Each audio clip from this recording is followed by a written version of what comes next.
Les saludo, estimadas y estimados estudiantes, para presentar esta revisión sobre la evolución andina en el segmento norte de nuestra área de estudio.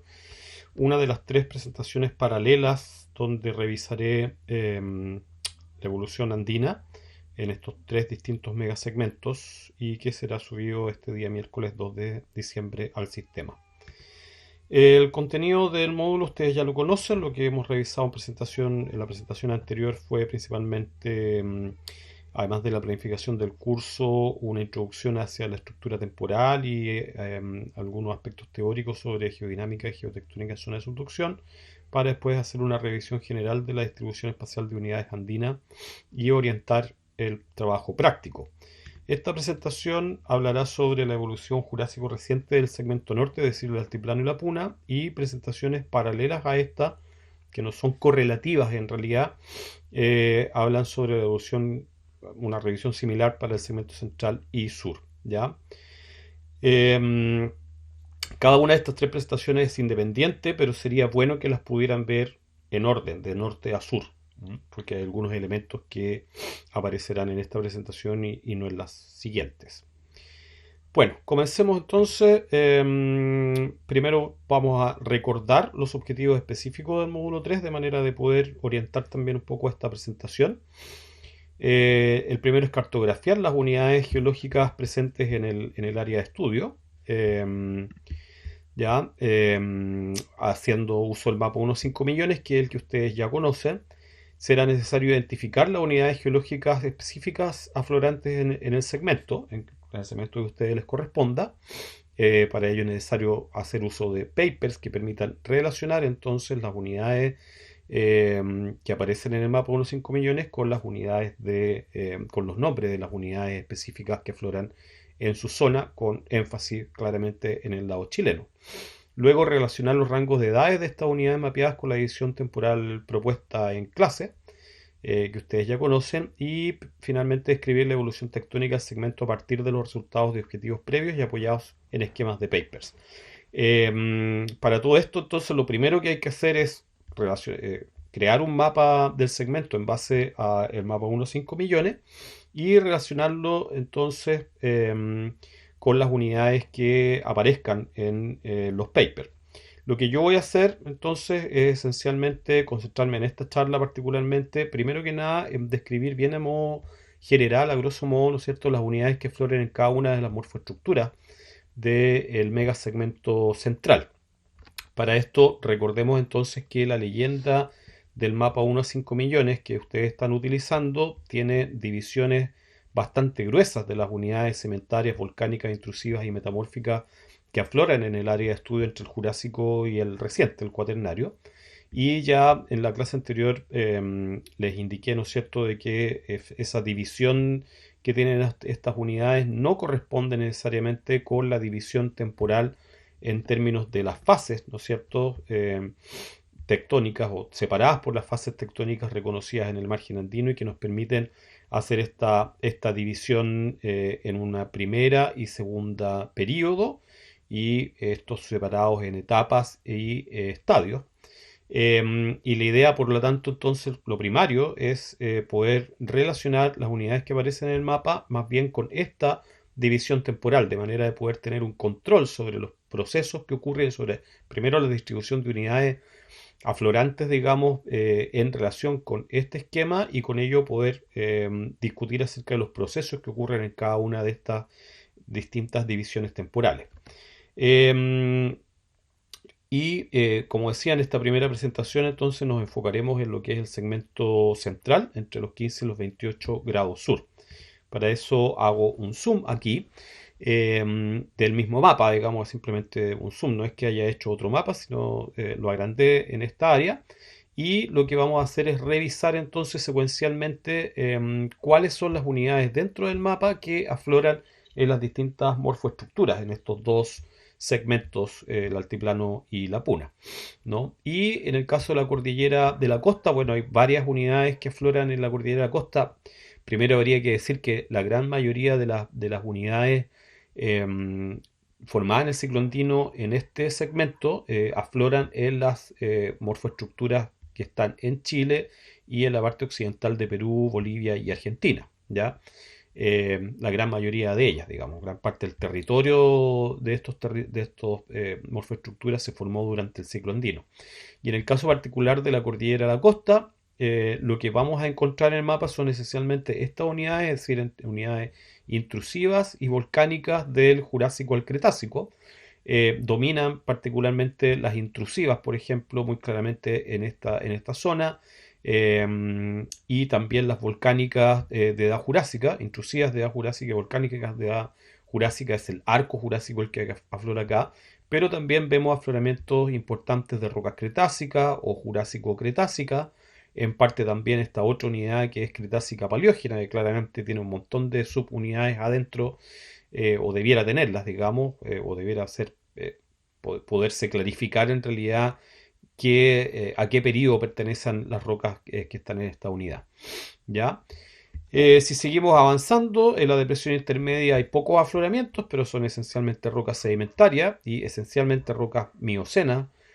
o neógenas, digamos, sedimentarias, aunque aparecen algunas volcánicas, hay algunas rocas un poco más antiguas sedimentarias también del Paleógeno, pero tenemos representado principalmente el Cenozoico sedimentario y en parte volcánico en la depresión intermedia. En la cordillera de Domeyko aflora una amplia gama de rocas, desde el Jurásico hasta el Neógeno y volcánica sedimentaria. No hay rocas intrusivas o muy pocas rocas intrusivas en general, también afloran, pero lo que dominan son las rocas volcánicas y volcanos sedimentarias y sedimentarias también dentro de esta amplia gama, ¿ya? Si bien lo que más destaca en la cordillera de Domeyko son pocas rocas jurásicas, más rocas jurásico-cretácicas, y cretácicas directamente, y una secuencia importante también de rocas del Cenozoico, volcánicas y volcanos sedimentarias. Toda una historia interesante entonces la que aflora también en la cordillera de Domeyko. Perdón, aquí me salté por alguna razón, me salté la cordillera occidental, pero la cordillera occidental lo que aflora esencialmente son rocas volcánicas, la cordillera volcánica, volcánicas neógenas y recientes también. En el altiplano y en la puna, lo que vemos, según este esquema de acá, ¿no es cierto?, son esencialmente rocas sedimentarias y volcánicas, eh, en el altiplano eminentemente neógenas a recientes, y en la puna afloran mayor cantidad de rocas también paleógenas a neógenas, ¿no? Tanto volcánicas como volcanos sedimentarias, principalmente. La cordillera oriental, perdón, es bastante más diversa. Hay pocas rocas, digamos, de este periodo. La mayor parte ha sido formada durante el ciclo preandino, pero las rocas andinas que encontramos acá corresponden principalmente a rocas sedimentarias también de este periodo, es decir, del neógeno, o sea, del Cenozoico, digamos, tanto volcánicas como sedimentarias, pero también importantemente afloran rocas sedimentarias cretácicas. Y en algunas partes también, interesantemente, rocas intrusivas del Jurásico al Cretácico, ¿ya? Por lo tanto, hay una historia también interesante ahí que rescatar en la cordillera occidental, al igual que en el sistema de Santa Bárbara y en la Sierra Subandina. En el primero, o sea, en ambos en realidad lo que afloran son principalmente rocas sedimentarias del Cretácico al Neógeno, principalmente, ¿ya? Dominando las rocas cretácicas, Cretácico superior, de hecho, en el sistema de Santa Bárbara, y algo de Cretácico también en el sistema subandino, pero principalmente rocas neógenas en este sector, ¿ya? Bueno, con esta revisión lo que quise hacer en realidad es tratar de ligar y darles un primer brochazo de qué se van a encontrar ustedes en cada una de las morfoestructuras en términos de las unidades geológicas, que es lo que daría aflorar, y cómo podrían ustedes analizar también la leyenda en términos de la ubicación de estas rocas. Ya este primer brochazo acerca de qué tipo de unidades son las que afloran en cada una les va a permitir también hacer un primer acercamiento hacia determinar realmente cuál es la edad precisa y correcta a partir de los papers de estas unidades que están aflorando en cada una de las morfoestructuras. Lo que vamos a hacer ahora entonces aquí para adelante es más bien analizar la evolución andina en este segmento, y para ello lo que voy a hacer, tanto en esta presentación como en las dos paralelas a esta en general, es hacer una revisión de algunos trabajos, algunos papers de la literatura que yo creo que son importantes o que quizás no son los más importantes, pero sí grafican de buena manera algunos elementos de la evolución geológica de los últimos 200 millones de años, y me permiten contar una historia, contarles la historia, ¿no es cierto?, de manera relativamente resumida, dentro de la próxima hora en la cual voy a hacer esta exposición. Pero lo que quiero recalcar es que no son estos papers los únicos, obviamente, que podrían ser relevantes. Y seguramente en el trabajo que ustedes van a realizar van a encontrar una serie de otros papers que yo nunca he visto, quizás, o algunos que he visto pero que no he considerado. Y no se inhiban entonces ustedes a tratar de analizar todos esos papers y a contar la historia de la forma que a ustedes les parezca más conveniente. ¿Ya? Tampoco les pido, tampoco repitan los papers que yo voy a, o sea, no repitan literal, digamos, el análisis que yo voy a hacer de los papers. Obviamente los pueden considerar también para su propio análisis, pero lo importante es que no hagan una repetición de lo que yo voy a exponer, simplemente haciéndolo con mayor detalle porque se van a enfocar en un segmento y no en dos, ¿ya? Bueno, vamos a comenzar entonces esta revisión de la evolución andina, viendo el paper de Amilibia y otros del año 2008, un paper que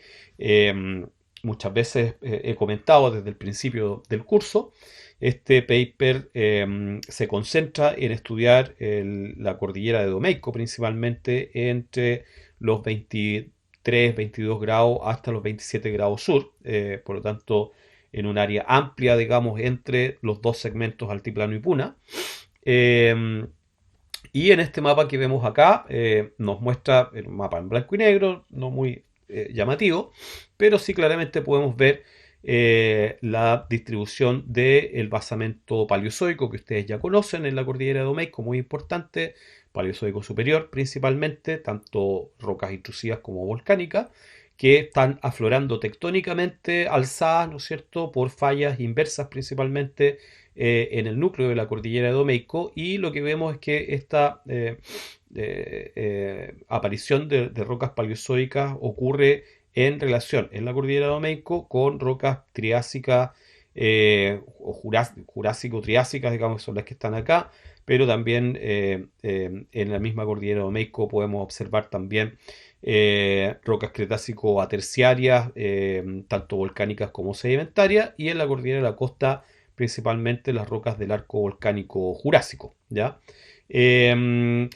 Interesantemente, ¿no es cierto?, en este paper también se presenta este cuadro tectonoestratigráfico que ya hemos visto varias veces, que a mí me gusta mucho porque es un muy bonito ejemplo de cómo construir un buen cuadro de tiempo versus localidad, haciendo muy buen uso de los colores y de la simbología para representar en realidad la evolución geológica de un área en particular y relacionarla también con el setting tectónico y las distintas fases tectónicas, digamos, y la historia, digamos, estructural también de la zona. Y bueno, acá podemos hacer una relación entonces entre la leyenda del mapa y las distintas unidades que son expuestas en este cuadro tectonoestratigráfico, para poder destacar entonces que partimos con un basamento paleozoico superior, el arco magmático principalmente del Pérmico, expuesto en la cordillera de Domeyko, luego la construcción de estas cuencas de rift,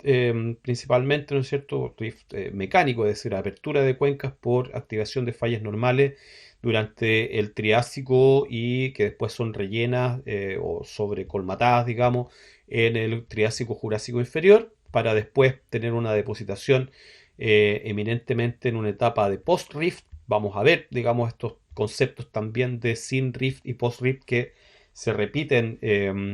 a lo largo de todo el primer periodo del ciclo andino en general, a lo largo de los Andes, como vamos a revisar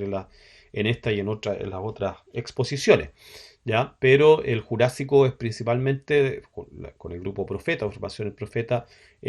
una depositación en un ambiente post-rift, hacia el este, ¿no es cierto? Y en el oeste tenemos la formación del Arco de la Negra. Por sobre esto luego la depositación del grupo Punta del Cobre, el grupo Chañarcillo y la formación Cerrillos por arriba, interdigitando con otras formaciones más, también, ¿no es cierto?, en una etapa, digamos, posterior de creación de estas cuencas que siguen a la etapa jurásica, pero en el Jurásico muy superior a Cretácico. Y como ven acá, esto se produciría producto de la activación o reactivación de algunas de estas fallas normales que vienen heredadas en realidad desde el Triásico. Y luego de esto, tras los 90 millones de años, hay un cambio radical en las condiciones tectónicas y ya no hay más extensión, sino que lo que hay es compresión del desarrollo de algunos hiatus importantes, sobre todo aquí la depresión longitudinal, digamos, la depresión intermedia y la cordillera de la costa, aunque hay depositación en el paleógeno de unidades volcano-sedimentarias en esta zona y también de mucha sedimentación hacia la Puna principalmente durante el resto del Cenozoico,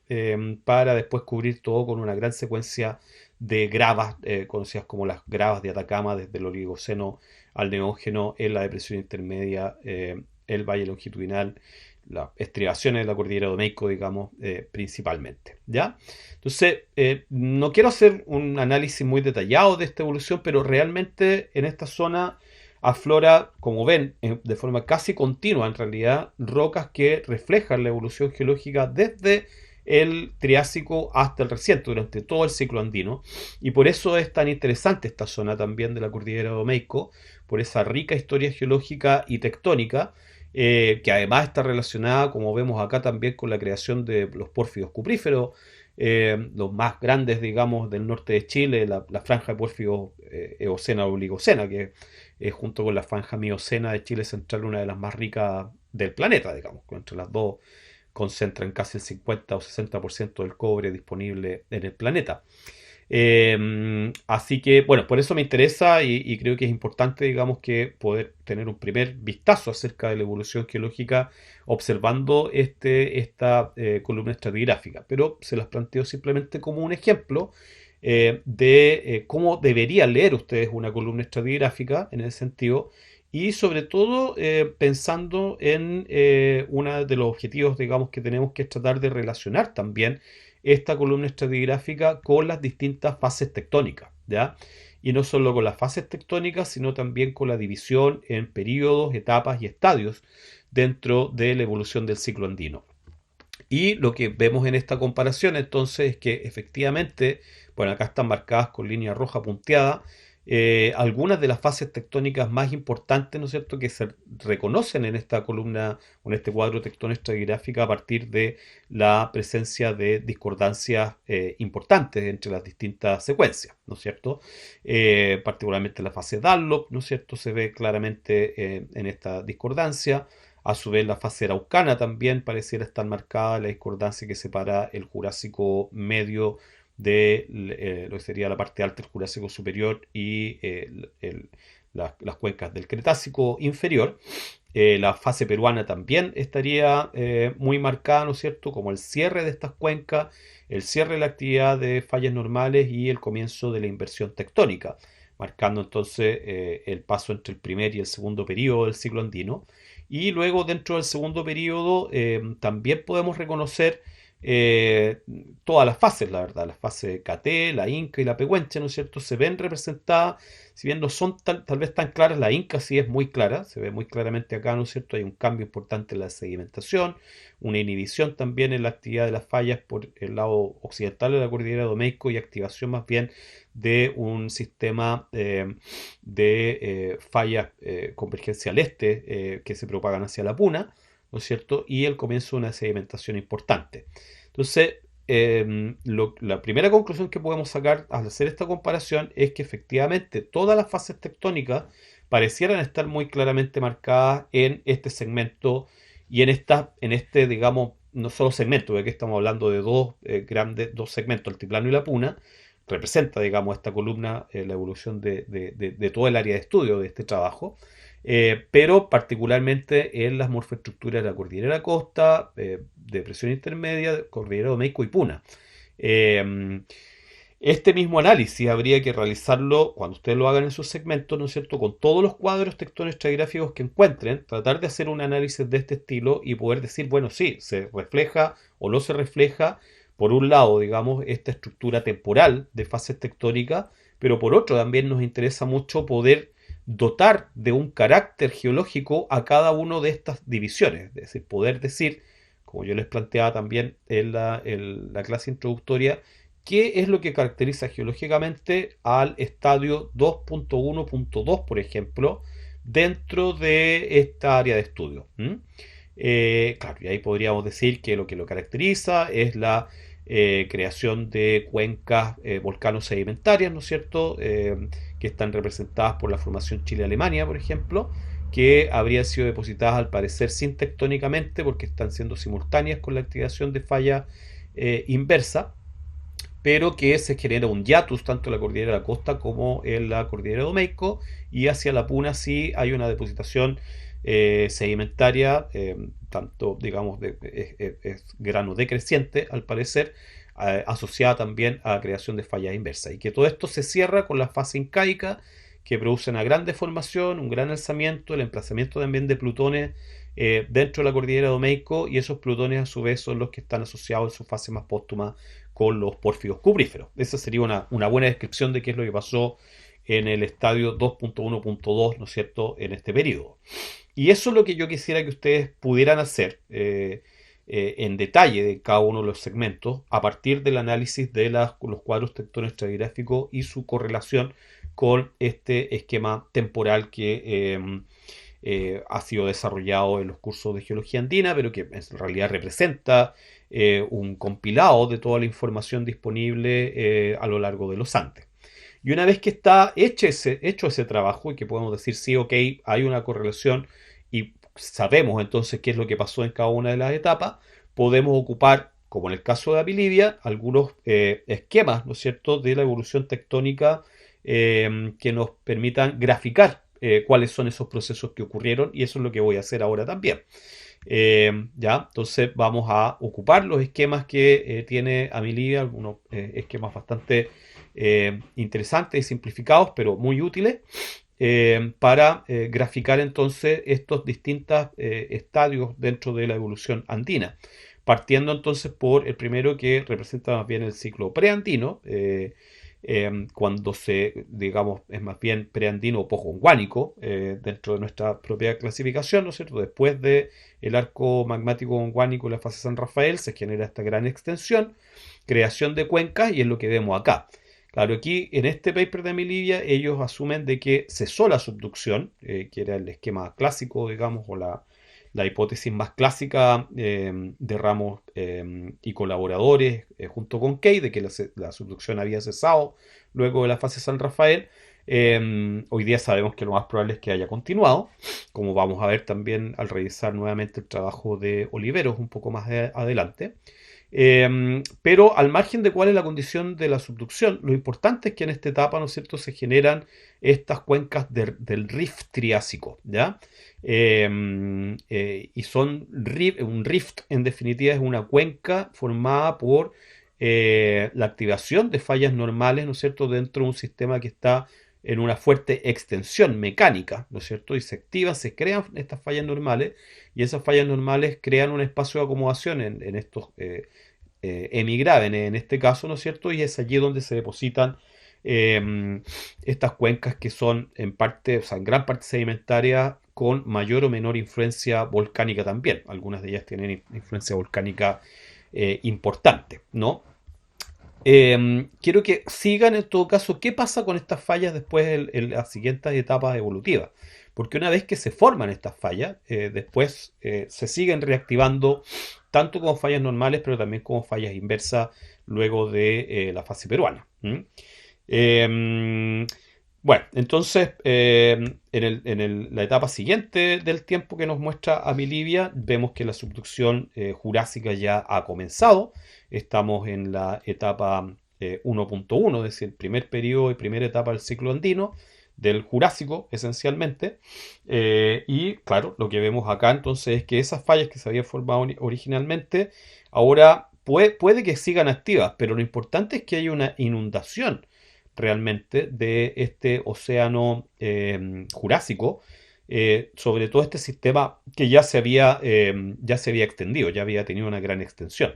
¿Cierto? Lo podemos notar, pues en realidad en las fallas, la depositación no está asociada necesariamente a las fallas, no está restringida a las fallas, sino que es una inundación mucho más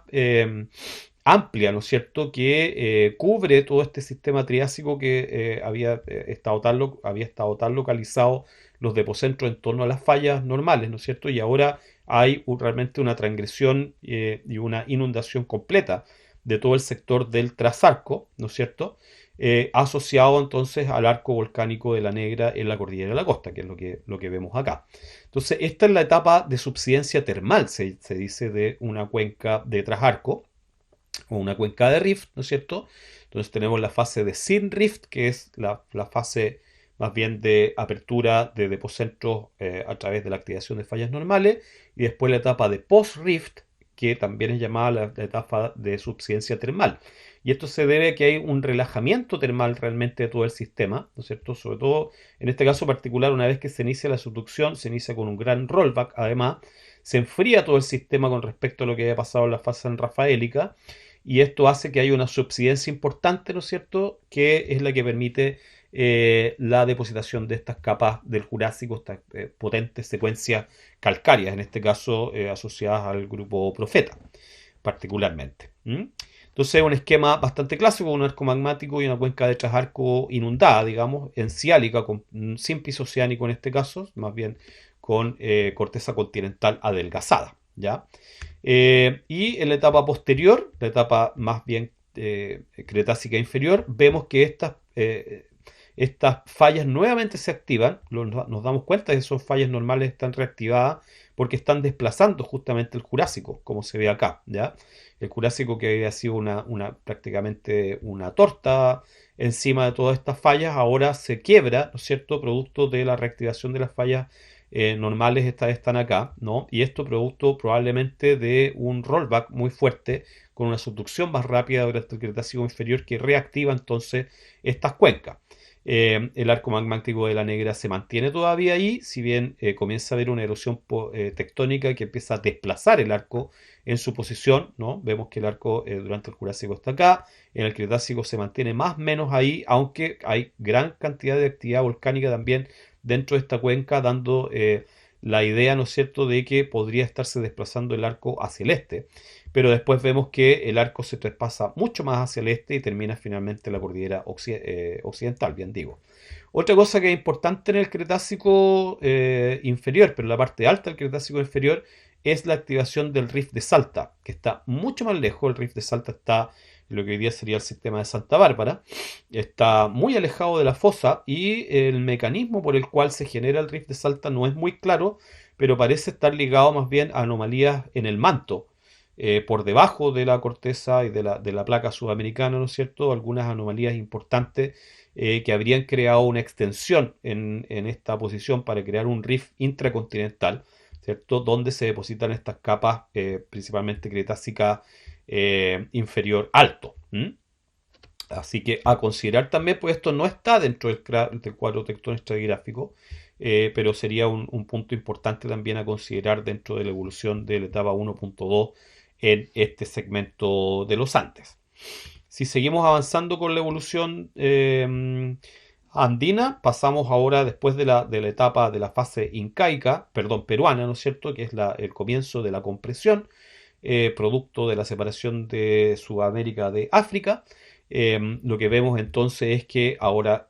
tenemos esencialmente compresión, el slab se comienza a horizontalizar, pasamos de una subducción eminentemente empinada a una subducción cada vez más plana, ¿ya? Esto producto del cabalgamiento del continente sobre la placa oceánica. Vemos entonces que lo que antes eran fallas inversas, normales, perdón, ahora se invierten y se transforman en fallas inversas que comienzan a levantar en realidad el basamento de las cuencas, el basamento paleozoico, y a deformar las secuencias jurásicas y cretácicas que se habían depositado previamente en fajas plegadas y corridas bastante apretadas, ¿no es cierto?, como la faja de la cuenca, digamos, del Salar de Atacama. ¿no? Que es una cuenca, en ese momento era una cuenca de antepaís, ¿no es cierto? Con esencialmente este cinturón que era la protocordillera de Domeyko levantándose a través de la inversión de estas fallas anteriormente normales, ahora se invierten como fallas inversas. Son estos sistemas que están acá. ¿Mm?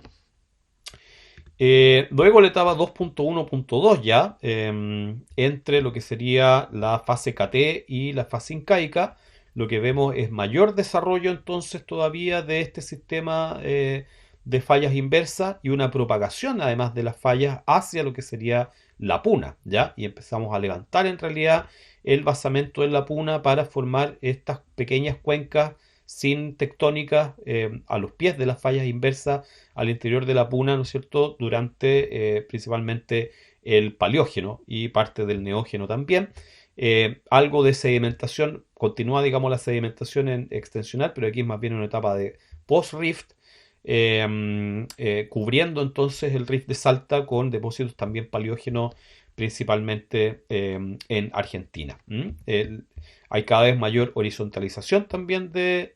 esta de la placa subductada y en el pic de la orogenia incaica, al final de lo que sería este periodo, ¿no es cierto?, se emplazan los pórfidos cupríferos, un magmatismo que es adaquítico y que esta señal adaquítica podría venir, en general la adaquita es producto de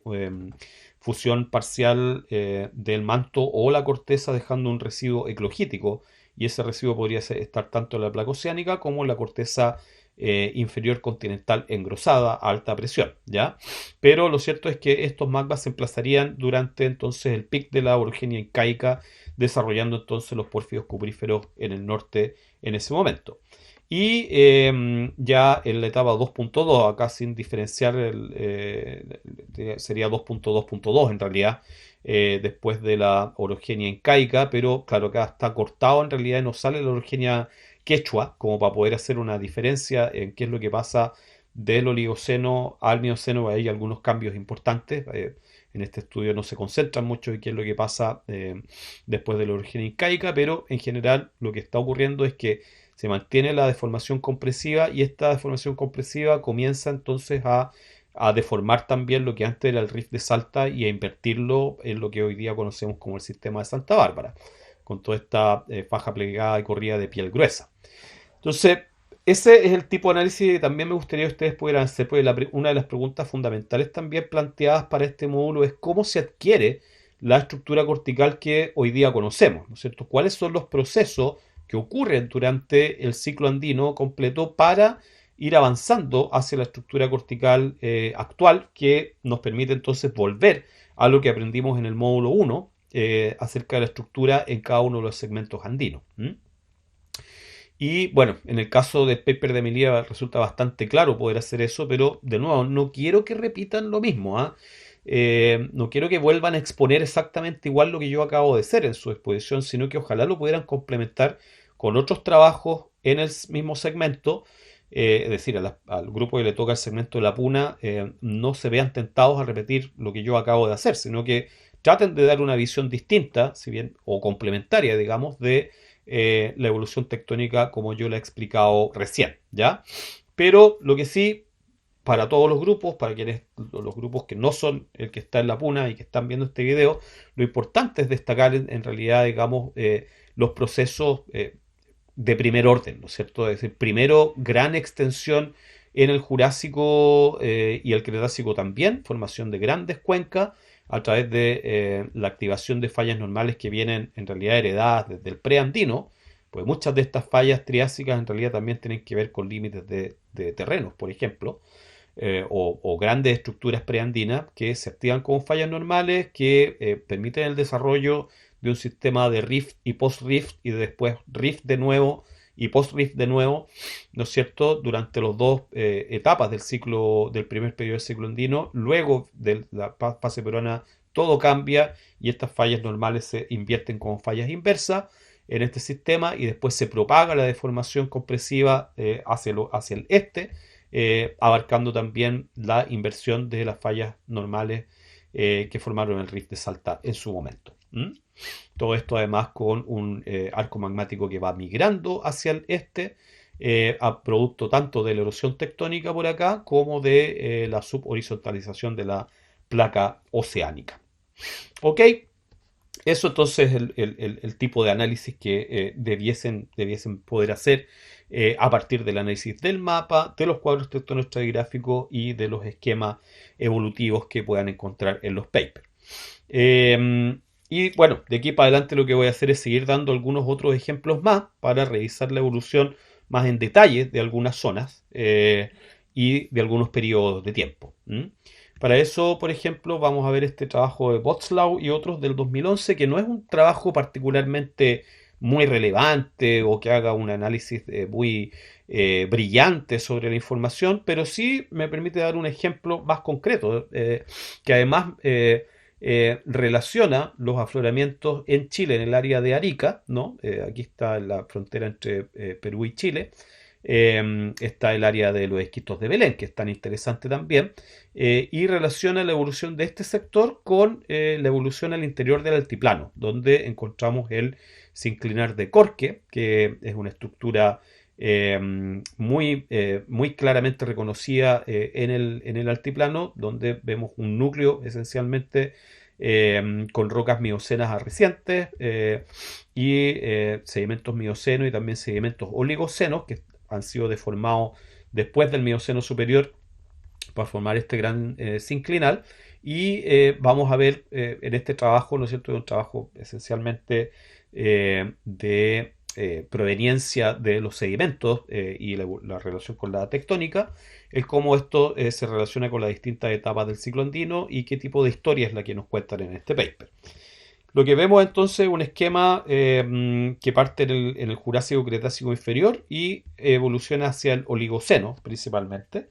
¿ya? Y es bastante simple, lo que vemos en general siempre cuando se describe el Jurásico-Cretácico inferior muchas veces ni siquiera se distingue entre el primera y segunda etapa, digamos, sino que se habla eminentemente como la creación de un sistema de arco con una cuenca de trasarco, ¿ya? El arco de la Negra, que es el nombre de la unidad formacional más importante de rocas volcánicas relacionadas con el magmatismo jurásico, y por detrás de él esta gran cuenca de Trasarco, que en este caso está representada por la formación Libircar, que a su vez está recibiendo aportes, ¿no es cierto?, de circones, detrítico y otros minerales, pero esencialmente se nota a través de los circones, ¿no es cierto?, del basamento paleozoico y proterozoico que está siendo alzado en este caso, ¿ya? Luego viene una etapa del Cretácico superior al Paleoceno, después Eoceno tanto inferior a medio, después el Eoceno superior y después el Oligoceno. Pero lo importante es que claro, podemos hacer una relación también con, tal como lo hacíamos anteriormente, con las distintas etapas del ciclo andino. Y reconocemos que acá estamos hablando de la etapa 1, como les decía, sin hacer una división, perdón, periodo 1, sin hacer una división entre las dos etapas. Luego estamos viendo aquí probablemente el 2.1.1, porque la verdad es que si hablamos de Cretácico superior a Paleoceno, no es muy claro si estamos hablando de esta etapa o de esta etapa, la verdad, o de la parte basal de esta etapa. Sí es más claro al parecer de que para el Eoceno medio a superior lo que tenemos es el 2.1.2, ¿no? Estamos más bien metidos, digamos, dentro del Eoceno, entre lo que sería la KT y la etapa y la fase incaica. Y luego tenemos 2.2.1 en la etapa final, ¿no es cierto? Lo importante de ver entonces es cómo primero hay una migración del arco magmático durante esta etapa, también se levanta parte del basamento, hay una ingresión marina muy importante al final del Cretácico que estaba por la formación El Molino y luego Santa Lucía, ¿ya? Que es en realidad esta formación El Molino está actualmente en altiplano y en la cordillera oriental, es decir, a 4.000 metros de altura, y es el último momento en el cual el mar habría estado, o esas morfoestructuras estuvieron a nivel del mar. Después de esto ya comienza la inversión tectónica, ¿ya? Importante. Es decir, en este momento ya debería haber habido una inversión tectónica, pero no se ve graficada en muchas estructuras. Acá sí empieza a haber ya un levantamiento de lo que sería el límite de la cuenca, el límite oriental de la cuenca mesozoica y cenozoico inferior, se empieza a levantar y vean cómo se va desarrollando esta estructura, ¿no es cierto?, este levantamiento importante y vemos que va aportando entonces depósitos o, digamos, circones al final del basamento, principalmente dentro de lo que es una cuenca de antepaís que se empieza a desarrollar hacia el altiplano y la cordillera oriental, principalmente, ¿ya? También hacia el lado chileno vemos que se empiezan a alzar estos bloques y durante el Oligoceno, al parecer el momento en el cual se alza el bloque de basamento que hoy día vemos en el sector de Belén. Todo este basamento acá sería parte del terreno de Arequipa, ¿no es cierto? Está siendo levantado por sobre esto para formar parte de los depósitos asociados a la formación Azapa, que cubre a su vez los depósitos del arco magmático del Mesozoico en esta zona. Por lo tanto, claro, esto lo que quiero transmitir, digamos, el mensaje es que este esquema evolutivo nos sirve para poder hacer un análisis en todas partes de los Andes, ¿no es cierto? Y tratar de hacer una relación finalmente entre la evolución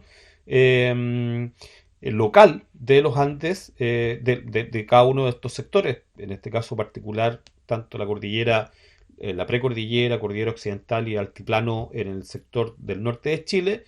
poder ligar esa evolución geológica en esa zona con una evolución mucho más general y poder caracterizar entonces cuáles son los elementos claves de la evolución andina en cada una de estas zonas.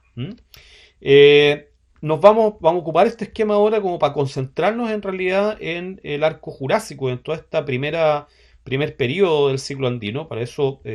podemos ver acá un esquema de Charrier y otros del paper del 2007, que es un paper fundamental, ¿eh? Es un paper que bueno, nos habla acerca de la evolución tectonoestratigráfica andina completa, digamos, de principio a fin y de norte a sur. Es realmente casi el curso completo de geología de Chile que hacía Reinaldo Charrier en la Universidad de Chile. Y que yo cito mucho, digamos, pero puede que yo no les haya hablado explícitamente de este paper, pero este paper yo lo voy a dejar disponible junto con estas charlas, porque es un material súper importante, sobre todo para ocupar estos cuadros que están acá. Cuadros tectonoestratigráficos que nos hablan acerca de las unidades específicas, que son justamente las que ustedes deben reconocer para poder asociarlas con su mapa, ¿ya? En este particularmente vemos la evolución principalmente jurásica cretácica inferior en el sector de Arica y Pisagua Iquique, es decir, el sector bien al norte, cordillera costa y precordillera principalmente, ¿no es cierto? Para notar que, claro, en la costa, en los dos sectores tenemos esencialmente rocas de arco, ¿ya? El grupo Arica, en el caso de Arica, en el caso de Pisagua Iquique, la formación Oficina Bis y también la formación El Godo, que son, digamos, principalmente rocas de arco, estas dos, pero con alguna intercalación sedimentaria en el caso de Pisagua a Iquique. Y hacia el interior, hacia la precordillera, vemos la formación Libircar con dos miembros, superior e inferior, y en Iquique principalmente otras formaciones, o bueno, esta acá no la alcanzo a leer bien, no me sé el nombre, y la formación Chacarilla hacia el interior, u otras que dan una idea de variaciones eventualmente de facies y también en el ambiente de norte a sur, pero dentro siempre del mismo esquema, digamos. Siempre uno puede asociar el desarrollo, ¿no es cierto?, las fases, digamos, de estas unidades al desarrollo de un sistema de arco tras arco bastante simple, ¿ya? Una visión similar en el mismo paper de Charrier, pero ahora ya un poco más al sur y principalmente en lo que sería más bien en la cordillera de Domeyko, digamos, en la Sierra de Moreno, en el flanco occidental y en el flanco sur de la Sierra de Moreno, flanco occidental de la cordillera de Domeyko, y en Chañaral y Antofagasta. Lo que podemos ver entonces es una evolución bastante similar, una correlación entre las distintas unidades también del Jurásico y el Cretácico inferior, que nos muestra además un quiebre muy importante aquí a nivel del Caloviano, Oxfordiano, Jurásico superior sobre todo, ¿no es cierto? Y que nos permite entonces diferenciar también esta primera y segunda etapa del primer periodo del ciclo andino, ¿no? Y dentro de este esquema, Charrier también hace algunos esquemas bastante simplistas, pero útiles, de la distribución paleogeográfica de estas unidades, reconociendo entonces el arco de la formación La Negra. Esta sería el miembro inferior de la formación Quinchamalé, que esta que está acá, ¿no es cierto? Son algunas calizas que interdigitan con la formación, dejen mirarlo, porque si no, no me acuerdo, Sierra el Cobre,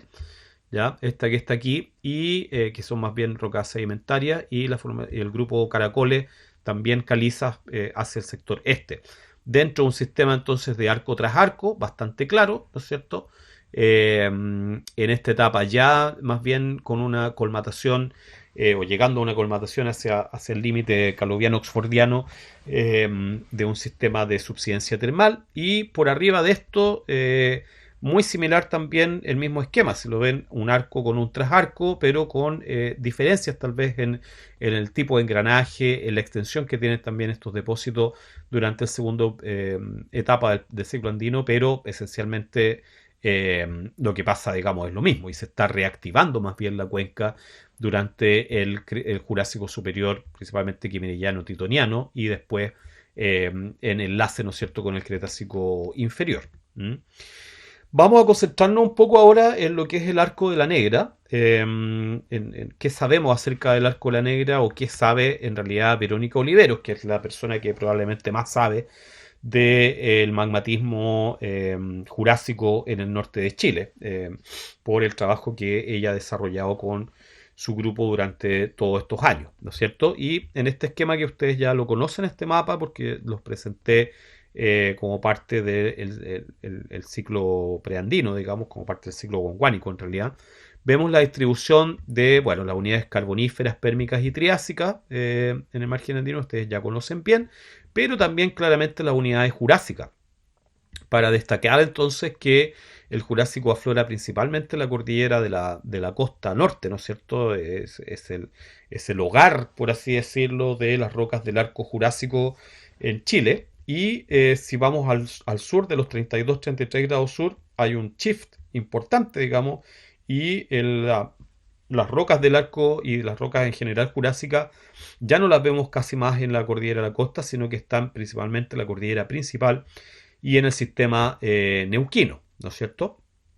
En este trabajo, Verónica y coautores, que es una revisión en realidad del trabajo completo que ellos han hecho durante muchos años, se concentran más bien en esta parte norte, y en ella podemos ver, por ejemplo, las dataciones radiométricas, las de entre 120 y 200 millones de años, están todas en la cordillera de la costa en general, muy pocas hacia acá, y las que son mayores a 210 millones de años están todas casi en la cordillera de Omeico. Entonces está claro que hubo un salto del arco magmático del Permo-Triásico que estaba en la cordillera de Omeico hacia la cordillera de la costa, tal como también se nota acá, ¿ya? Y haciendo un zoom en esta área de estudio, podemos notar con un poco más de detalle, ¿no es cierto?, la ubicación de las rocas eminentemente jurásicas, tanto digamos, intrusivas como volcánicas en la cordillera de la costa, su asociación con el sistema de falla de Atacama, también con estos ramales tan curvos, tan interesantes que tiene, y la ubicación de las rocas permotriásicas, principalmente en la cordillera principal, aunque, la cordillera, perdón, de Domeico, aunque, tal como ya nos mostraba Milivia, ¿no es cierto?, hay varios sectores donde estas rocas también están en contacto con rocas sedimentarias, principalmente del Jurásico en el mismo sector. Hago una pequeña pausa porque me están teniendo un cafecito. Gracias. Y en este paper, Verónica también presenta un cuadro texto estratigráfico muy útil para poder relacionar las rocas de la formación La Negra, del Arco La Negra, con otras unidades también en la cordillera de Omeico, principalmente, tanto en el sector norte, al norte de los 26 grados sur, como entre los 26 y los 30, donde los nombres de las unidades también cambian bastante. Y además en el sur vemos que en lo que sería la cuenca de Trasarco hay un cambio súper importante que en el Jurásico Superior, en el Titoniano, Quimerillano, ¿no es cierto? Y ocurren algunas rocas volcánicas también en el arco, en esta zona más del sur, ¿ya? Lo vamos a ver también, tanto o sea, principalmente en realidad en la presentación del segmento central, ¿no? Donde afloran con mayor claridad también estas rocas, ¿ya? Pero esto sirve bastante como para tener un esquema. Lo que más me interesa aquí también destacar es desde el punto de vista geoquímico las variaciones que hay entre lo que serían los ciclos gonguánico y preandino, o postgonguánico en realidad, el triásico o pérmico triásico medio superior, y el ciclo andino inicial, ¿ya? Principalmente en términos, por ejemplo, del contenido de sílice, es muy impresionante cómo disminuye drásticamente el contenido de sílice después de los 180 millones de años, ¿no es cierto? Todo el magmatismo en general es con contenido de sílice mucho más bajo, hasta más o menos los 150, 160 millones de años, donde vuelve a subir un poco ese contenido de sílice promedio, si se quiere, ¿no es cierto?, a los valores que teníamos durante el ciclo gonguánico, sobre todo en el permo triásico, en el carbonífero pérmico más bien, cuando en general el contenido de sílice era muy alto, ¿no es cierto?, variaciones importantes dentro del preandino, y después baja radicalmente en el ciclo jurásico, principalmente, ¿ya? Otros indicadores geoquímicos también muy interesantes, muy importantes, son los que se aportan acá en este esquema. Hay varios de ellos, no los voy a revisar con tanto detalle, pero sí podemos recordar lo importante que puede ser la razón lantano y terbio, o los valores isotópicos tanto de estroncio como de neodimio, porque son, si recuerdan de mi introducción al módulo 3, ¿no es cierto? Estos indicadores geoquímicos nos pueden hablar acerca de la relación entre una corteza gruesa y la fuente mantélica, ¿no es cierto? Y lo que uno espera, ¿no es cierto?, es que la razón lantano y terbio sea muy alta, por ejemplo, durante el ciclo gonguánico preandino, cuando tenemos una corteza muy engrosada, y que sea más baja cuando tenemos una corteza adelgazada. Y es justamente lo que pasa acá. Vemos una transición, un cambio muy importante, muy radical en los contenidos del lantano y terbio, ¿no es cierto? Las razones del lantano y terbio durante el Jurásico son extremadamente bajos, hablándonos entonces de una corteza muy adelgazada, por lo tanto debiera haber mucha más participación del manto con respecto a la corteza. Y eso se ve muy bien graficado también en las razones de tanto de estroncio-estroncio como en el épsilon neodimio. Estroncio-estroncio entonces era bastante alto también a fines del siglo gonguánico, y baja radicalmente durante el Jurásico, indicándonos poca participación de la corteza, y el épsilon neodimio aumenta drásticamente durante el Jurásico, indicándonos mucha participación de un manto juvenil. ¿Ya? Esto es lo que permite entonces indicar que en el paso de la transición de un arco gonguánico muy grueso, de una corteza muy gruesa durante la fase sanrafaélica, luego pasamos, hay digamos, un shift del arco, una migración del arco hacia el oeste, que viene acompañada además con una variación en la fuente mantélica hacia principalmente una corteza muy delgada, con mucha participación del manto. Y eso es lo que a su vez permite justificar este esquema de acá, que ya lo habíamos visto durante el ciclo preandino. Había yo hablado bastante del mismo, explicando cuál era la idea fundamental que había por detrás de la evolución que plantean Oliveros y colaboradores, pero principalmente para el ciclo gonguánico y su fase final, ¿no es cierto?, hacia lo que sería el post-gonguánico o el preandino, durante el Triásico medio superior. Lo que vemos entonces es un cambio en el ángulo de subducción, pero es una subducción continua, nunca para. Y eso se ve, voy a volver un poco atrás, se ve claro porque en realidad no hay ningún gap magmático, pero además algunos indicadores geoquímicos como la anomalía de Europio, por ejemplo, que es relevante, la anomalía de Europio nos habla acerca del rol que tiene el agua y en la oxidación de los magmas, que se espera que en una zona de subducción siempre sean magmas oxidados, y lo que resulta interesante es que esta anomalía se mantiene bastante fija, digamos, no cambia en el tiempo, indicando que la fuente original de los magmas es siempre la misma y una fuente de subducción. Eso es lo que permite entonces dibujar continuamente esta placa oceánica, pero lo importante es que el ángulo de subducción aumentó radicalmente producto del rollback de la placa, ¿no es cierto? Y al tener mayor rollback entonces lo que tenemos es extensión, el desarrollo de un arco mucho más cerca de la fosa en una corteza que es mucho más delgada, como ven acá, comparada con la corteza gruesa que había durante el ciclo gonguánico, ¿ya? Ese entonces el esquema general para la evolución de lo que sería el arco La Negra, digamos, o la transición entre el arco gondwánico a través del grupo Cholloi durante el Triásico hacia más bien el magmatismo de La Negra, un magmatismo desarrollado en una corteza muy delgada. Un paper que descubrí hace poquito,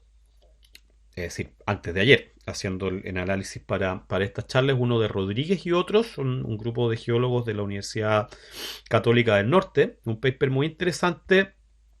que permite, digamos, me permite a mí más bien hacer una transición hacia qué es lo que pasa después de lo que sería el primer periodo del ciclo andino, es decir, entrando ya a la fase peruana y la fase KT, digamos, cómo evolucionó realmente el sistema. Y claro, aquí vemos un sector de lo que sería el Valle Central o la Depresión Intermedia y también la precordillera o la cordillera de Omeico. Es el salar de Punta Negra, que es un hermano del salar de Atacama, que está ubicado un poco más al norte. Vemos también entonces las rocas mesozoicas de Trasarco y las rocas del arco del Cretácico Superior, que están expuestas en este sector. También la formación Chile-Alemania, que ya nos mostraba a Milivia, ¿no es cierto?, en otro paper, pero lo importante para ellos son también estos sitios estructurales que están acá, que permiten en realidad datar algo que no siempre es fácil de datar, digamos, y que en este sector sí se expone bastante bien, que es la edad en la cual ocurre la compresión, principalmente en estas rocas que eran anteriormente del Trasarco durante el Jurásico o el Cretácico inferior, ¿no? Vemos el arco del Cretácico superior expuesto acá, y simultáneamente con las rocas del arco Cretácico superior y digamos hasta el Paleógeno,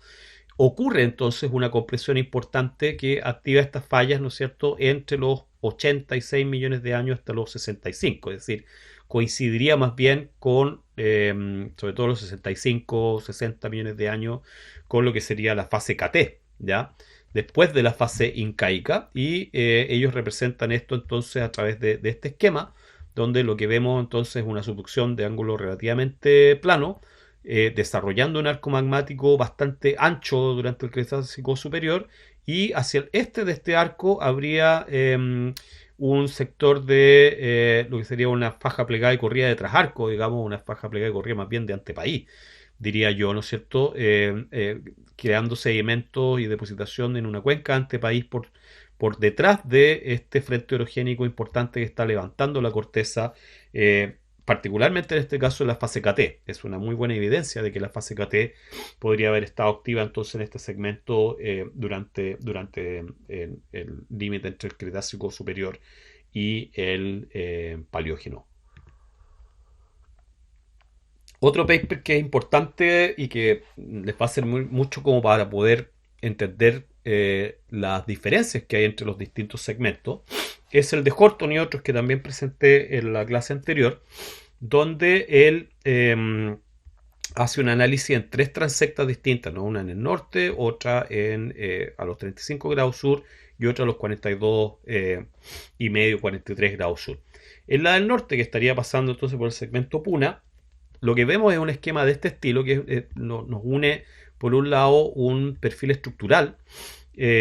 como el que estamos viendo acá, que es un perfil bastante simplificado, pero claro de cuál es la estructura dominante, digamos, en el segmento Puna, y relaciona esto, ¿no es cierto?, con la evolución a partir de los 120 millones de años hasta el presente, es decir, estamos hablando de lo que sería la parte final de la segunda etapa del primer periodo y todo el segundo periodo del ciclo andino. Y el esquema a mí me parece muy bueno, muy interesante porque ocupa pocos elementos en la leyenda, ¿no es cierto?, que permiten explicar bastante bien la evolución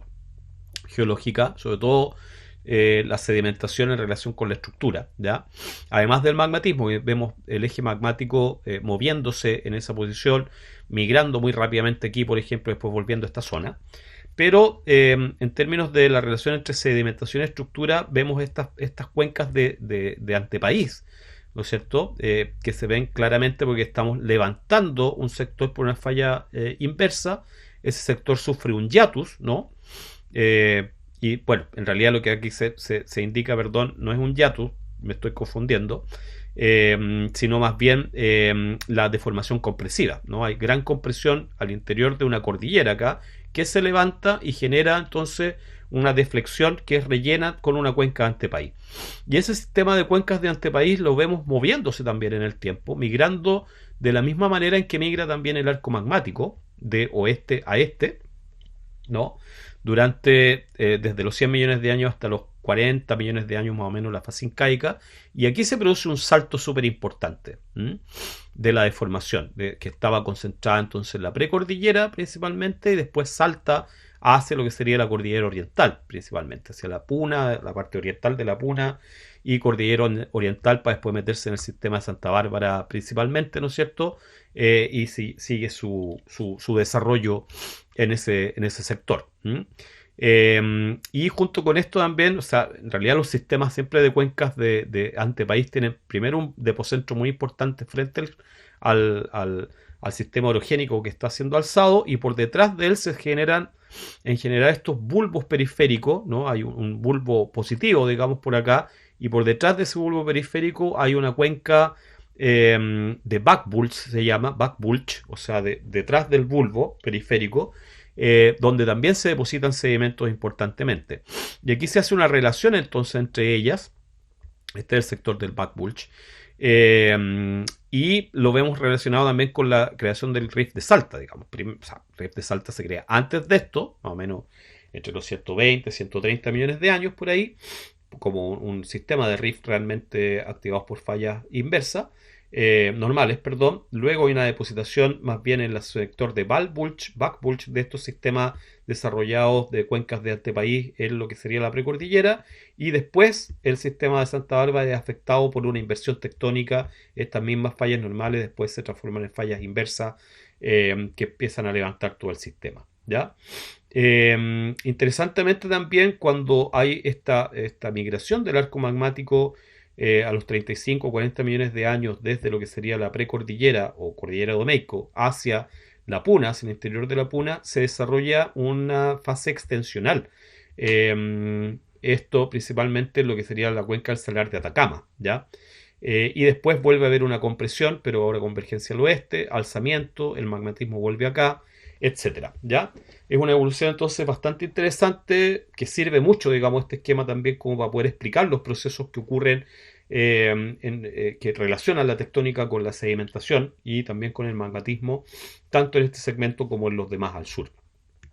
Y por cierto que si lo cruzamos con las fases tectónicas que ya hemos identificado, existe una correlación interesante también, por cierto, ¿no es cierto? Principalmente vean, por ejemplo, la fase incaica, como está claramente marcada. La fase pehuenche también estaría bastante marcada, ¿no es cierto? Hay un cambio en las condiciones tectónicas del magmatismo, etcétera.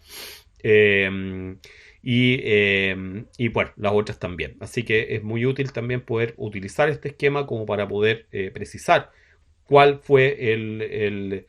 fenómeno gatillante, digamos, de las fases tectónicas y cómo éstas se expresan a la escala de un segmento completo.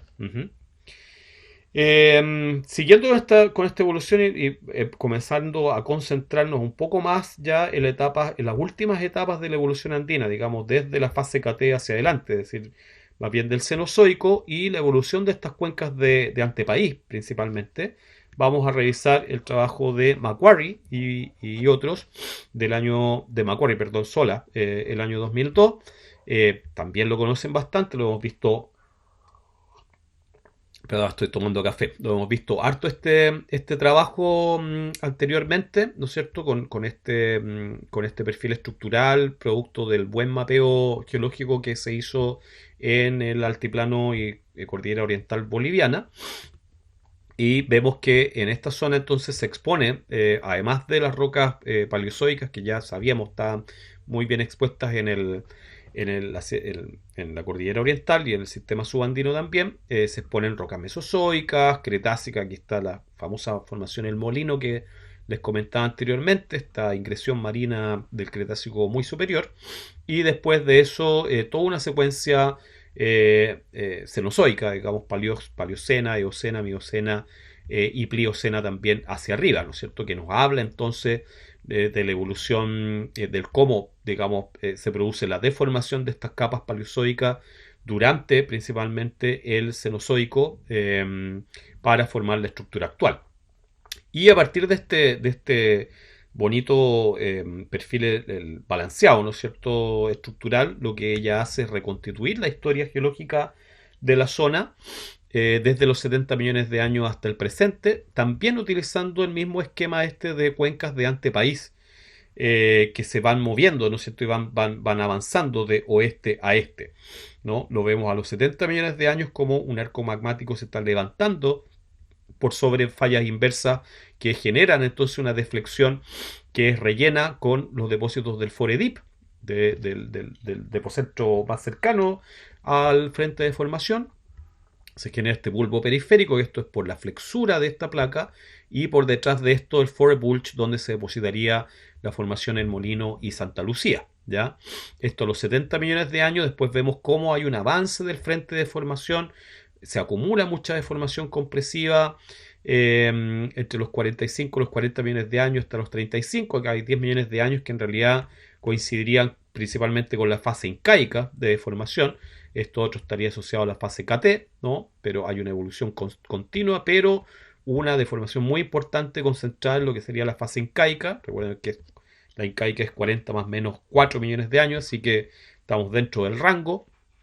Lo interesante que pasa en este momento es que si bien venía avanzando el frente de formación de manera secuencial hacia el este para producir, por ejemplo, un depósito mucho más desarrollado con la formación Potoco y Paleosuelo de la formación Ispora, etcétera, a los 40 millones de años se satura este sistema y ya no sigue avanzando mucho el frente de formación acá, pero salta más bien hacia el centro de lo que sería posteriormente la cordillera oriental. ¿Ya? Y aquí se empieza a desarrollar entonces un nuevo frente de formación. ¿Ya? Si ven, el frente está acá, acá y después salta directamente hacia acá. Hay una migración muy, muy rápida. Y desde aquí se empieza entonces después,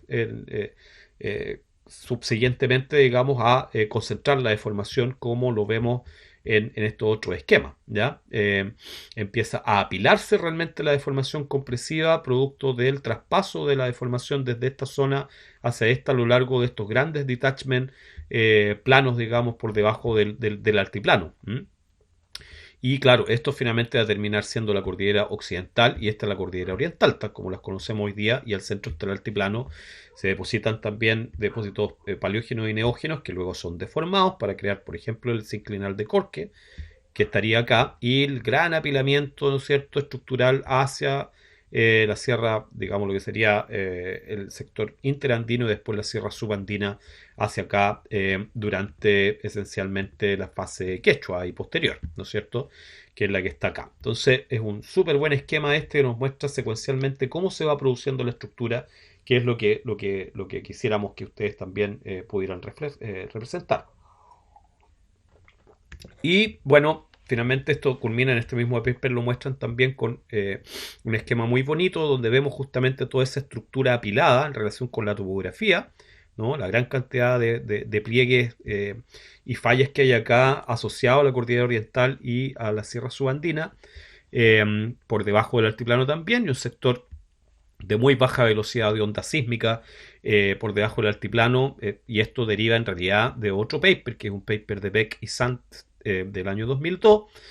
donde se muestra, pero en colores, digamos, esencialmente lo mismo, ¿no es cierto? Y el cómo entonces esta deformación ha sido, sobre todo la que se comenzó a desarrollar en las sierras subandinas, ¿no es cierto?, está asociado con este nivel de detachment que se enraiza dentro de un nivel plano por debajo del orógeno principal, y en la corteza inferior tenemos principalmente deformación dúctil activada termalmente. Por acá está subiendo magma, en el centro hay una zona que todavía mantiene condiciones, digamos, de probablemente de manto litosférico, digamos, en esa zona, pero acá ha habido probablemente una remoción de la litósfera en el proceso de delaminación, del cual también voy a hablar un poco hacia el final de esta charla. ¿Ya? Y bueno, en este mismo perfil de los 20 grados sur, 21 grados sur, por ahí ha sido súper visitado por muchos autores, y podemos ver algo similar también en el perfil de Onken y otros del año 2006. La estructura ustedes la conocen bien también, con la presencia de esta zona de baja velocidad de ondas sísmicas, por debajo una corteza inferior probablemente muy dúctil. El esquema estructural de la cordillera oriental puede ser un poco distinto, pero en general este sistema de doble vergencia, ¿no es cierto?, con la vergencia hacia el este en esta zona, empujando los depósitos de tanto mesozoicos como cenozoicos de las sierras subandinas para generar una gran deformación. Lo interesante de este esquema es que viene asociado, ¿no es cierto?, con un esquema de cómo se fueron activando las distintas estructuras en el tiempo. Esto es una compilación de datos propios y también de otros autores de la edad realmente que uno puede darle a las distintas estructuras que están acá. Y resulta súper interesante notar, bueno, que el comienzo de la deformación en general está siempre asociada a la fase incaica, ya empieza un poco antes, un poco después, pero en general la fase incaica activa la deformación compresiva tanto en la cordillera occidental como en la oriental, y posterior a eso también dentro del altiplano. Luego la fase pehuenche significa una, digamos, propagación de la deformación, ¿no es cierto? Principalmente en el sector chileno, hacia lo que sería el Western Trans System, en este sector. También al interior del altiplano, en todas partes, y se propaga mucho más hacia allá, comenzar a atacar a lo que sería el sistema interandino y posteriormente el subandino. Pero esa es la fase quechua, donde hay realmente el cambio más fundamental, porque muere prácticamente toda la deformación compresiva en todas partes y todo se transmite hacia la sierra subandina, y a partir de los 10 millones de años se empieza a concentrar principalmente ahí la deformación. ¿Ya? En este sector de las subandinas el resto ya queda fosilizado, y lo único que hay entonces es movimiento del cratón brasilero por debajo del subandino y la sierra y la cordillera oriental para engrosar la corteza de forma pasiva, ¿no?, en este sector, ¿no es cierto? Se acumula y se acumula corteza en este sector a medida que se va produciendo gran deformación superficial en esta zona. Y a eso está asociado también este esquema que nos muestra en el mismo paper de Onken cómo variaron las tasas de deformación. Aquí ellos pueden medir realmente las tasas, la velocidad a la cual se produce la deformación, y resulta muy interesante ver cómo la fase incaica, ¿no es cierto?, está asociada justamente a un aumento radical en las tasas de deformación, ¿no? Aumentan rápidamente, se empieza a deformar mucho más rápido el sistema, se mantiene relativamente deformando a altas tasas durante todo lo que sería el periodo de tiempo entre la fase incaica, la fase pehuenche también, se mantiene, digamos, pero después vuelven a saltar cuando la deformación migra hacia el antepaís a los 10 millones de años, ¿no es cierto? Y se mantiene bastante alta, a una tasa que es muy similar a la tasa actual digamos, de deformación vista por GPS, y que es muy similar a su vez a la tasa de convergencia. Prácticamente toda la convergencia actual en este segmento es absorbida por la deformación en el antepaís, por la deformación, digamos, de la sierra subandina. Todo el bloque del altiplano se está moviendo a la misma tasa de convergencia hacia el este con respecto al cratón brasilero, y eso genera entonces estas altas tasas de deformación y gran concentración realmente de deformación en la sierra subandina durante el Mioceno superior, Plioceno y hasta el reciente. Esta variación o esta propagación de la deformación hacia el este también se ve un poco más al sur, perdón, entre los 24 y los 26 grados sur, un paper de Quaid y otros del año 2015, que hacen una reconstrucción del sistema también de fajas plegadas y corridas asociado a cuencas de antepaís, y nos indican, por ejemplo, que en el Paleoceno, ¿ya? Lo que vemos es el frente de deformación que estaría ubicado en la actual cordillera de Omeico. El Foredip estaría un poco más al este, en lo que hoy día es el Salar de Atacama y todo este sector de por ahí, y los depósitos del Forebulch más hacia el este. Pero vemos cómo en el tiempo, después del Eoceno superior, fase incaica, ¿no es cierto?, hay un salto importante de la deformación del frente de deformación. El arco magmático queda en esta zona, pero el frente de deformación salta hacia el interior de la puna, y todo el sistema se empieza a propagar hacia el este, ¿no es cierto? Y luego hay un salto en el Mioceno medio, y finalmente en el Mioceno superior y en el presente lo vemos acá. Entonces, esa propagación hacia el este se ve muy interesante. Bueno, lo notábamos también en el trabajo de Amilibia, digamos, se ve una cosa similar, pero acá está mucho mejor representado, mejor explicado en este trabajo, más está con datos realmente en cada uno de estos puntos. Hay datos acerca de la estratigrafía y nos permite ver cómo desde oeste a este se fue propagando el frente de formación y se fue generando realmente la elevación actual y la topografía y la estructura actual. Y esto a su vez se relaciona con estos cambios con la velocidad de convergencia de placa de dos modelos distintos, Pardocasa y Molnar y Stroilas y Miller del 2006. Y lo interesante, ¿no es cierto?, es ver que justamente estos también coinciden con las fases tectónicas. En general vienen muy correlacionados, digamos, estos aumentos de la velocidad. Luego de ellos se ve un pic en la actividad tectónica relacionado con la fase Inca, Pehuenche y Quechua. Y estos serían a su vez entonces los eh,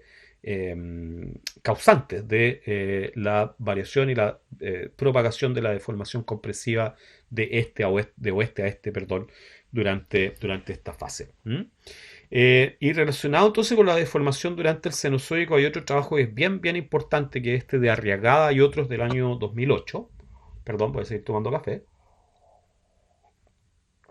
Donde nos muestran estos autores, lo que hacen en realidad es una compilación de datos paleomagnéticos, que a su vez nos hablan acerca de la rotación de bloques tectónicos, ¿no? El paleomagnetismo es una técnica que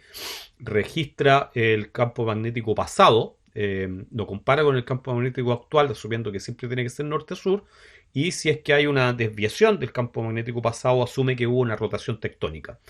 Entonces en este paper se compilan todas las rotaciones tectónicas existentes en los Andes con datos de deformación compresiva y se genera un modelo como este, entonces, que, bueno, son 4 modelos distintos aquí, pero todos muestran más o menos lo mismo, que es cuánto habría rotado en realidad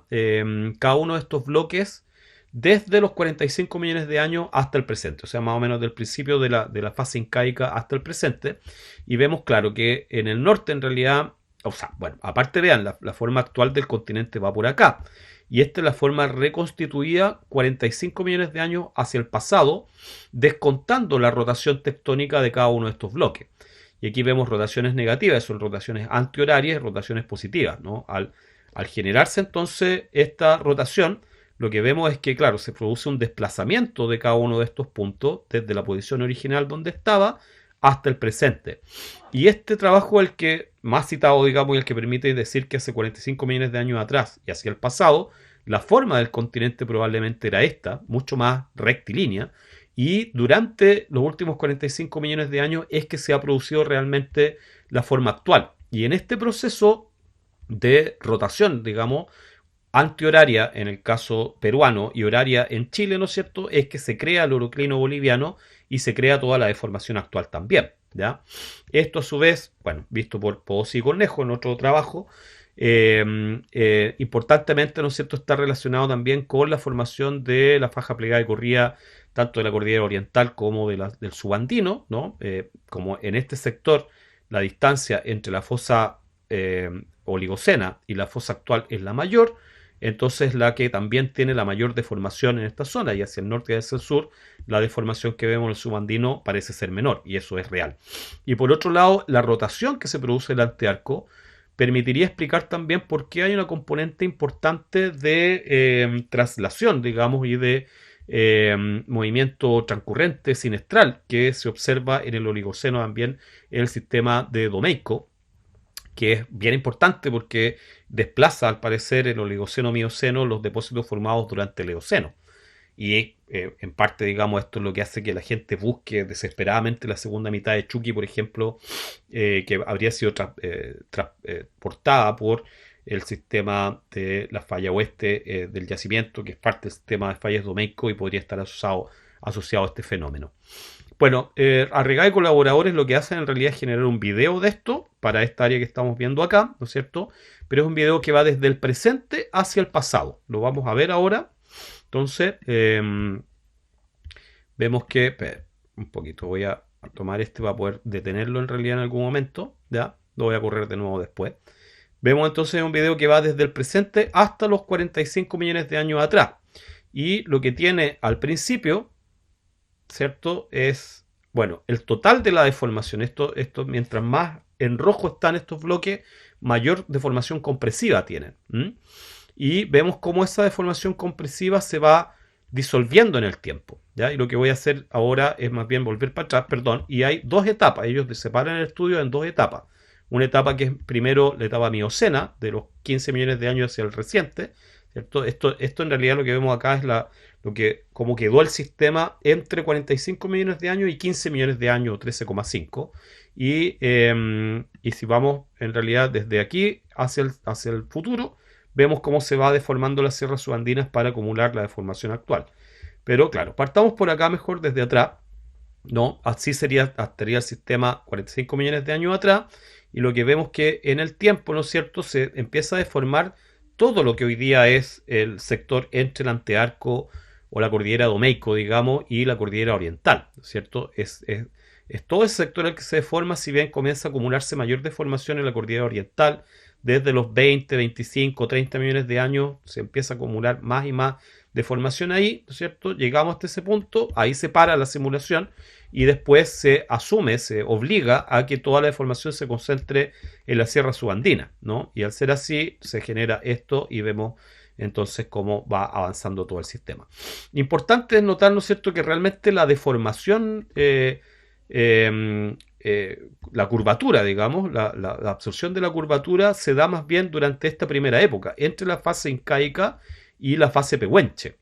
principalmente. Y después de esto, ya para la fase quechua, en realidad la forma del continente ya está adquirida y lo que hay más bien es una traslación de todo este sistema hacia el este, producto de la deformación del sistema subandino, como lo vemos acá. ¿Ya? Súper interesante este trabajo.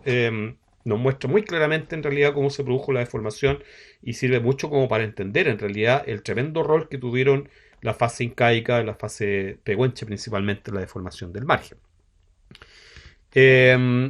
Avanzamos un poco más entonces, ahora para ver el magmatismo, para hablar acerca del magmatismo durante el ciclo andino, ¿ya? En una revisión de Podosi y Cornejo, lo que podemos ver entonces cómo para este gran segmento entre el altiplano y la puna fue migrando el arco magmático, ¿ya? Entre 200 y 0 millones de años. Esto es compilando todos los datos que existen, dataciones radiométricas para todo este segmento completo, y vemos entonces, ¿no es cierto?, cómo el arco jurásico y cretácico inferior estuvo localizado en la cordillera de la costa, el cretácico medio superior o medio, digamos, migró un poquito hacia el este. Después hay un gap magmático, o al menos una disminución de la cantidad de magmatismo asociado a lo que sería la fase incaica, peruana, perdón.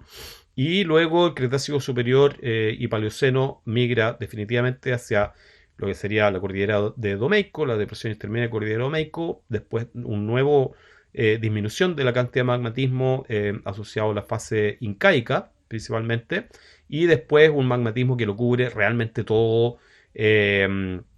No solamente el arco magmático, también el altiplano y parte de la cordillera oriental, ¿no es cierto? Esta migración sería interesante que ustedes la pudieran tratar de analizar a partir de los mapas que tienen. O sea, ¿se ve o no se ve una migración del arco con el tiempo? ¿Somos capaces de medir en realidad cuánto migró el arco y relacionarlo con este esquema, por ejemplo? Me gustaría que pudieran investigarlo, ¿ya? Pudieran tomar un tiempo, digamos, para ver en realidad cómo varía el arco magmático mesozoico en el tiempo, no solo en este segmento, sino en los demás al sur también.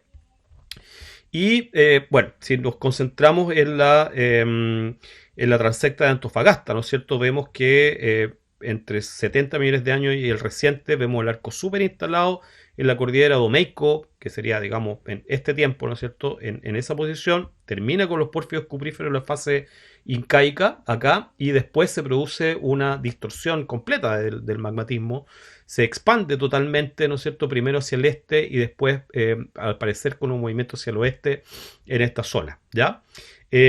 Otra cosa importante es también con el tiempo cómo van variando, por ejemplo, la razón Samario-Iterbio, que es similar a la Lantano-Iterbio, ¿no? Y la relación que tiene con las fases tectónicas. De nuevo, viendo algo que ya les dije en la clase anterior y que viene más bien de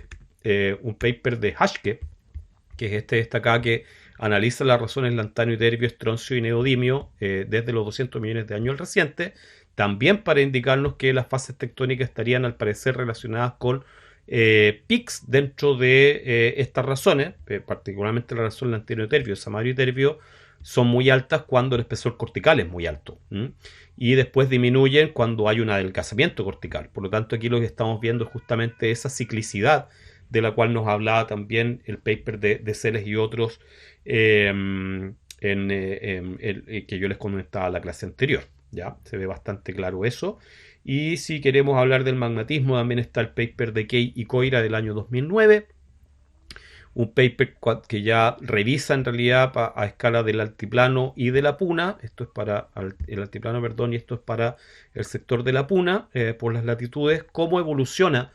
el magmatismo, ¿no es cierto? Cómo se fue desarrollando realmente este magmatismo tan impresionante que hay en el altiplano y en la puna, ¿no es cierto? Que refleja la activación de tremendas cámaras magmáticas y sistemas de calderas gigantescos,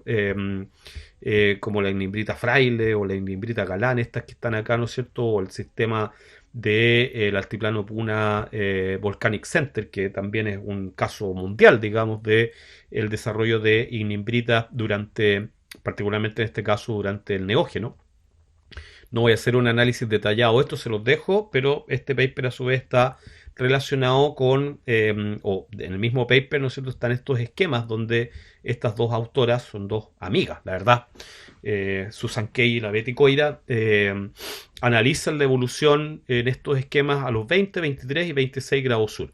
Aquí hay un montón de información, ya la verdad es que no quiero entrar en el detalle de estos esquemas y de cómo ellas relacionan finalmente los ángulos de subducción, porque si ven acá, digamos, hay una variación o una relación entre la variación del ángulo de subducción con la variación del magmatismo y del tectonismo también en todo este sector, pero sí me quiero detener, digamos, y poner énfasis en estos procesos de delaminación. Como ven ustedes, la impresión que da acá es que la delaminación habría migrado de norte a sur, ¿ya? Habría ocurrido entre los 10 y los 6 millones de años los 20 grados sur, y entre los 6 y los 3 millones de años los 26 grados sur, y entre medio, digamos, habría ocurrido acá a los 23 grados sur. En los tres se ve muy claramente que cuando ocurre la delaminación ocurre también un magmatismo en la base de la corteza que a su vez activa un sistema ignimbrítico en superficie. En el caso de los 20 grados sur sería la Ignimbrita Los Frailes, y en el caso de los 26 la Ignimbrita Calám. Además de flujos máficos, acá los 26 grados sur es el lugar donde Kay y Kay, que es esta misma Susan Kay, pero con su marido en el año 1993, por primera vez identificaron la posibilidad de que hubiera existido, digamos, una delaminación, y propusieron este fenómeno de delaminación en el mundo. Digamos, nunca antes se había hablado de este fenómeno, se propuso acá, haciendo esta relación entre el volcanismo ignimbritíco post-delaminación y el volcanismo máfico simultáneo con la delaminación y con la activación de todo este sistema estructural. Así que es bien interesante poder hacer el análisis de cómo esta evolución tectónica geodinámica se asociaría con la evolución magmática también, para explicar y relacionarlo a su vez con la subducción o la creación de esta zona de subducción plana. Y acá les pongo un ejemplo simplemente de un paper de Chen y otros del año 2020, que para justamente la latitud de la Puna nos muestra una anomalía sísmica, donde se ven estas zonas de alta velocidad de ondas sísmicas separadas de estas zonas de muy baja velocidad. El MO, la corteza continental, tendría este límite y esto estaría en el manto, y la interpretación que ellos hacen es justamente que esta es una zona delaminada, ¿ya? Entonces esto un poco a la pregunta aparte de la discusión que teníamos la semana pasada, ¿no es cierto?, sobre si acaso se verá sísmicamente, se habrán evidencias sísmicas, digamos, de este proceso de delaminación, y esta pareciera ser una muy buena evidencia de esa delaminación debajo de la Puna. Y para concluir, hablando de la delaminación, bueno, este fenómeno también ha sido altamente mencionado en papers de Kamala Garcione, que es una geóloga norteamericana que ha trabajado con isótopos estables en paleosuelos para poder estimar paleoelevaciones, ¿ya? Y en varios trabajos, pues este es del año 2008, este es un paper en Science, ella revisa todo lo que había de información a la latitud de los 20 grados sur para indicarnos que en una evolución entre los 30 millones de años hasta el presente, pareciera haber un evento entre los 10 y los 5 millones de años, coincidente con la fase quechua, entonces, donde habría habido un gran aumento de la elevación, desde un promedio de 2.000 metros durante previo a los 10 millones de años a más de 4.000 metros antes de los 5 millones de años, ¿ya? Que también se ve graficado acá y que se puede comparar entonces este salto de la elevación en el tiempo con un aumento importante en las tasas de deformación, de sedimentación, ¿ya? Cambios importantes en las tasas de deformación también o de acortamiento, principalmente este aumento radical en el acortamiento en el subandino y disminución en el resto del orógeno, magmatismo también que se activa en ese momento, que es bien importante para el fenómeno de la delaminación, y tasas de exhumación e incisión que también son importantes. Cuando se produce este alzamiento de superficie se genera una gran incisión también, principalmente en la cordillera occidental y algo en la cordillera oriental. Todo esto apuntando entonces a que el fenómeno fundamental que por detrás es una posible delaminación, en este caso en el altiplano, no en la puna, entre 10 y 6 millones de años, algo que a su vez es soportado también por modelos numéricos como este de Sobolev y otros del 2006, que en un modelo numérico, una simulación en computador bajo ciertas condiciones, efectivamente se generan estas delaminaciones y terminan siendo una componente súper importante dentro de la evolución geológica de este segmento, y habría que ver si acaso de otros segmentos también, pero claramente acá en el altiplano y en la puna el fenómeno de la laminación y su relación con la deformación y el magmatismo es uno de los grandes temas de estudio y también de debate, porque hay otros autores como por ejemplo Barnes y Ehlers del 2012 que, tomando los mismos datos, ellos aplican una corrección climática que no había sido aplicada por Garciones, y indican que si uno aplicara una corrección de ese tipo, en realidad el aumento de la elevación pareciera no ser tan radical, sino que es mucho más lento y podría estar relacionado no con una delaminación, sino con un simple acortamiento y engrosamiento cortical. Pero eso es parte del debate que se establece, digamos, en el altiplano, que sigue siendo muy activo, muy interesante, y lo voy a dejar ahí. Espero que les sirva esta presentación como para graficar en realidad los elementos más importantes de la evolución andina en el segmento norte y les sirva como para poder orientar también su propia presentación. Chao.